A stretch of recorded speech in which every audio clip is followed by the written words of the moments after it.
Okay, so I thought I would do a little burning, show you guys.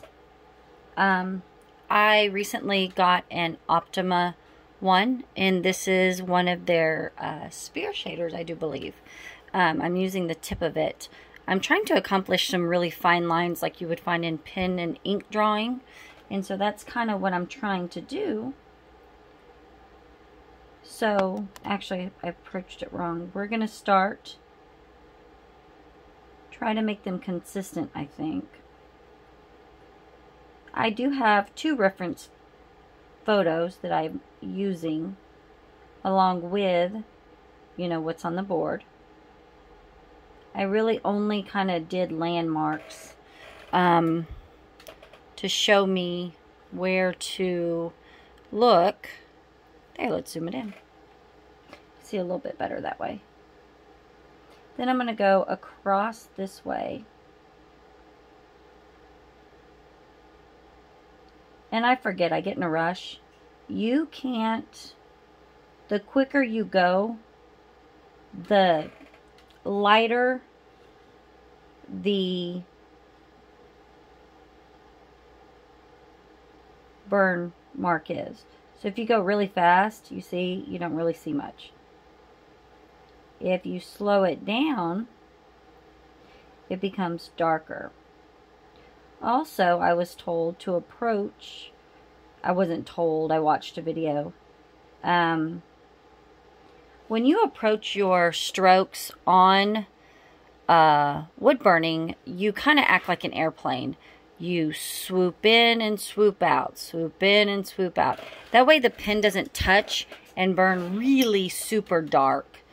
It doesn't leave like a gouge. And, you know, I'm not all that perfect, so sometimes I don't take my own advice. And so you can see maybe right there, that one, I didn't, you know, swoop in and swoop out like I was supposed to.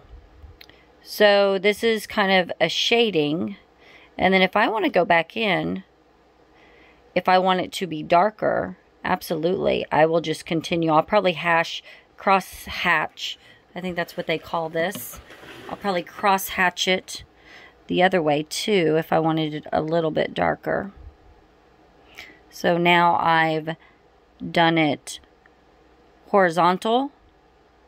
I leaned it to the right. Now I'm going the opposite, and so that should give me an even thicker line. So this replaces, in the techniques, this replaces shading. You use cross hatches to show shading, to show a place is darker or lighter. I like the technique.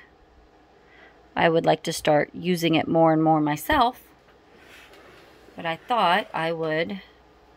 It's the first time for me to use it in pyrography. Usually I just shade with the shader, with the back side of it laid down like that, and then you can kind of pull it towards you like that. Nope, you couldn't see it. Pull it towards you, kind of, you can see.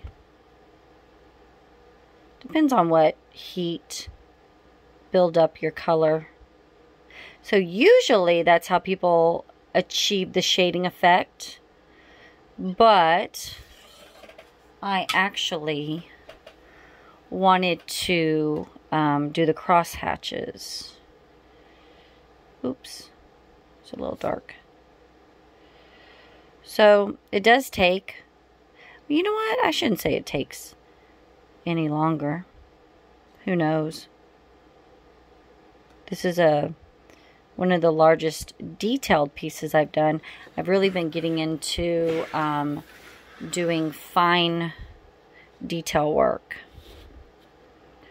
I do have my board on just an old Lazy Susan, so I can rotate it freely. And when I burn, I usually burn using some sort of fan as well. I don't while I'm doing this video, just because it would be hard to hear, I imagine, with the fan going. So here we go. Now we're going to go this way with the cross hatches. I watched some videos on YouTube, so I know the lingo. Woohoo! Okay. So I wanted to achieve maybe lighter on the outside, darker in the middle.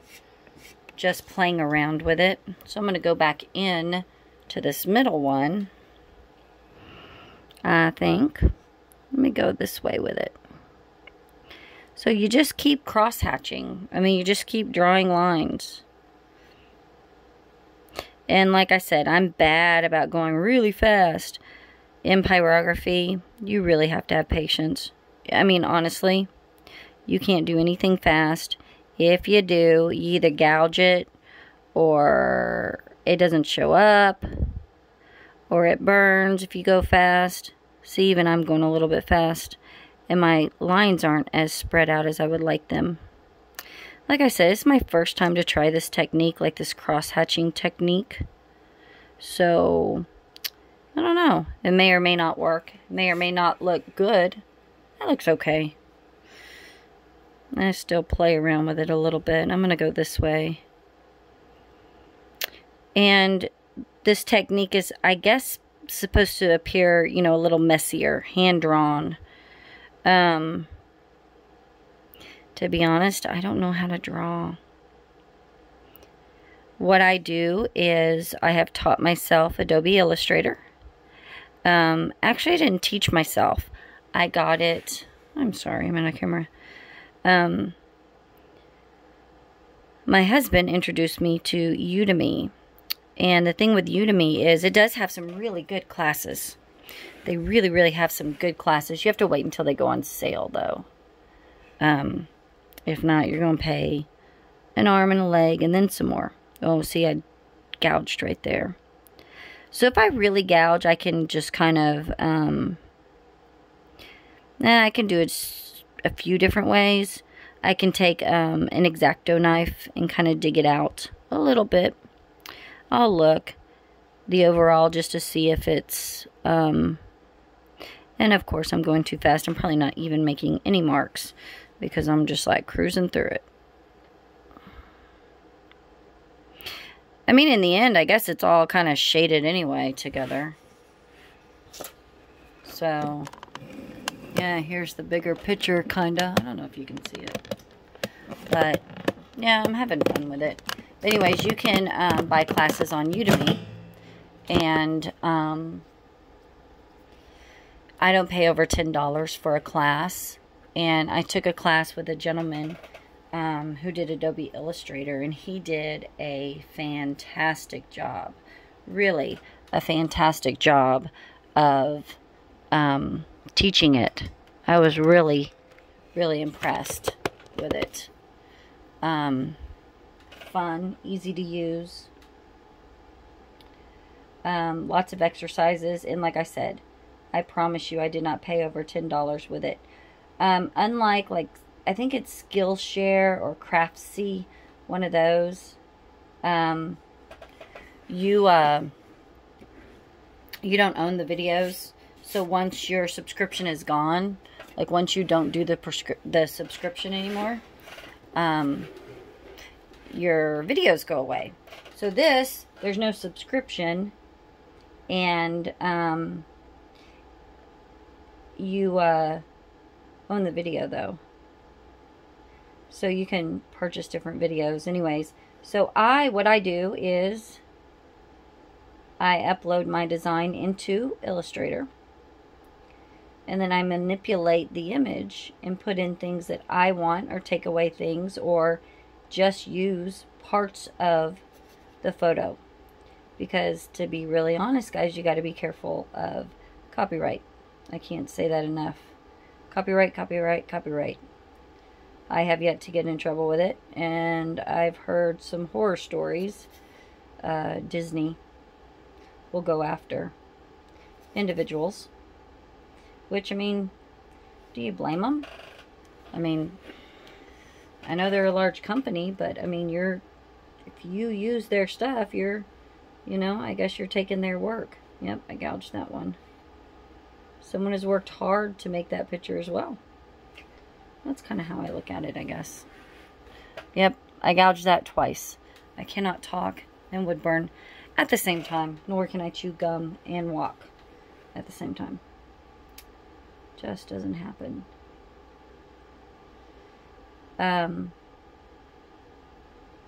Yeah. So this does have a little bit of a point on it.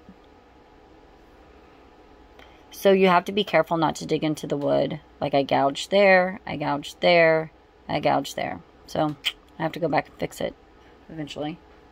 Dig it out just a little bit. Which makes it hard because it's hard to dig it out. So really, what you want to do is you want to just glide over the wood. That's really what you're aiming for.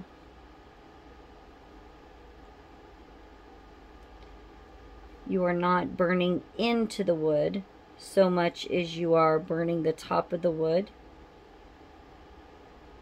So you gotta kind of be careful. Just be ready to turn your wood a lot to get whatever angle you're after, whatever side of the pin you want to use.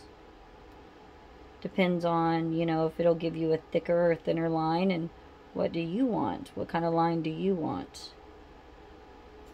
So I tend to be heavy-handed, which I hate, but it's just, it is what it is. And so I tend to, I'm getting better. That's what I'm working on this year, is I'm trying not to be as heavy-handed. That way, I don't have to keep sanding my mistakes or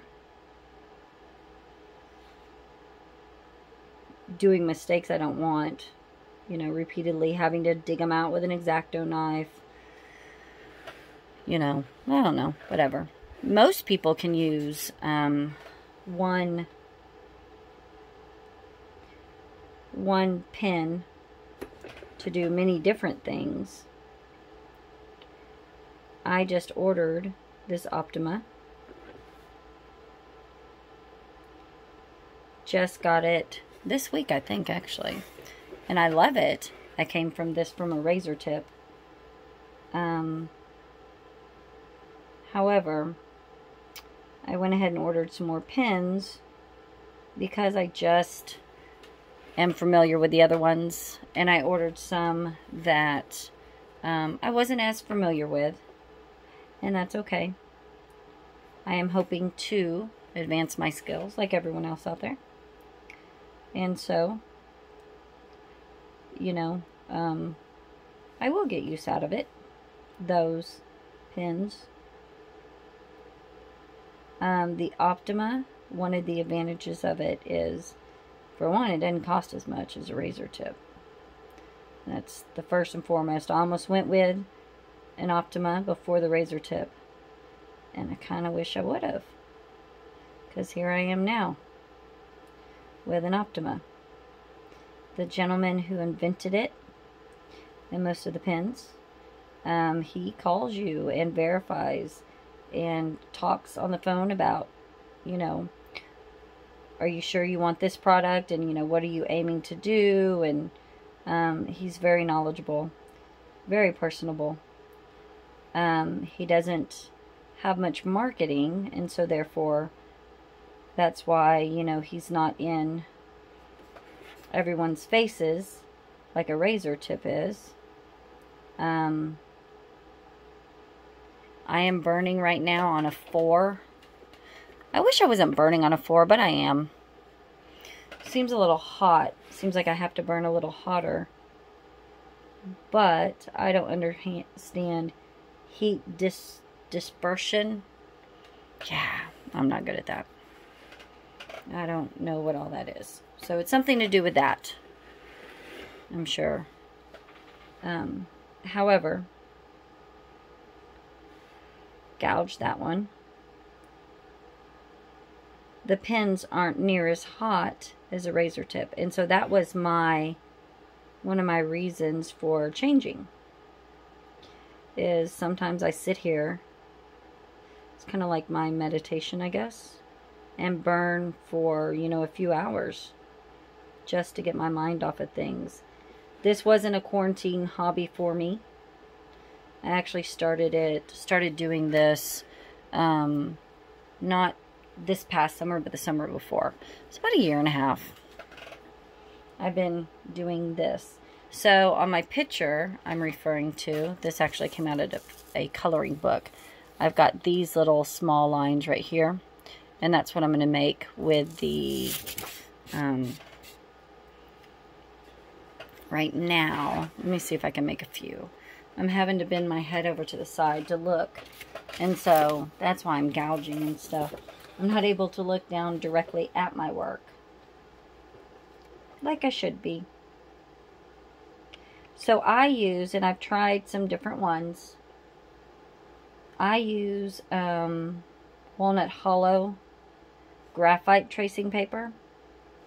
You want to make sure that when you transfer your images, however you transfer them, that you do not